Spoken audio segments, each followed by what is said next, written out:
And so I tried this fries, Japan fries. It's chili, cheese, and original cheese. So, syempre, pinortneran ko siya ng walang kamatayang Pepsi. Hello, Kuya Lloyd. Shout out to you. Okay, let's eat. Okay, so today, let's try this fries Japan. So, I order this one, the original cheese and the cheese spicy. Okay? So, let's try. And, syempre, hindi mawawala ba ang Pepsi, Kuya Lloyd. And, so, let's open. Okay. So, nilagay ko din yung Pepsi kasi, syempre, para ano. So, let's try this. Not bad. Much better. Much better than the fries of the McDonald's, Jollibee. Yeah, this is much better. Here, only 59 baht. Very good.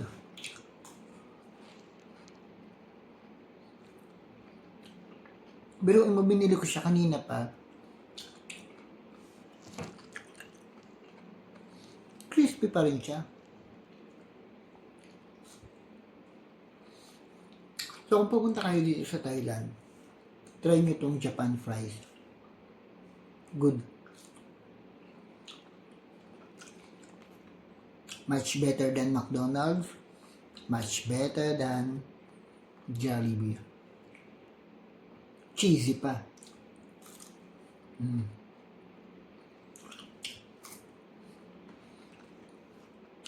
McDonald's, Jollibee, try nyo to. Pag pumunta kayo dito sa Thailand at nakakita kayo ng ganito. Kahit na nakabalot siya sa plastic, tapos medyo matagal na, half an hour, still,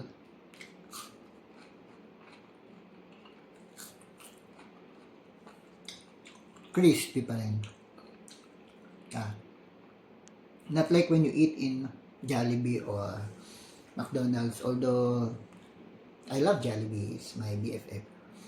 Although, reality check, talagang kapag ka medyo nagtagal ang fries at hindi mo kaagad kinain, nagsasagi na siya. So, sagi means malambot na. But this one, no. Hindi ka magsisisi na gumastos ka ng 59 baht or equivalent to almost 100 pesos.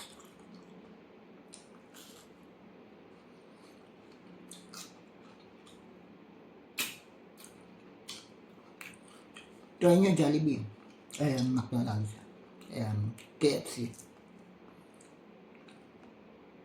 Try nyo itong fries na to.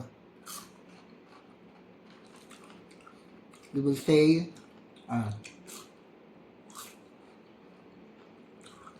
totoo nga. Hindi ko kagad siya kinain nung pagpasok ko dito sa room, Buksan ko muna aircon, nakabalot pa rin siya sa plastic. And then, nung kinain ko, nakaka-amaze. Still,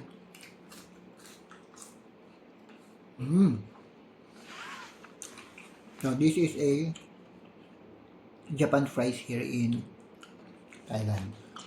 Okay, so bye bye for now.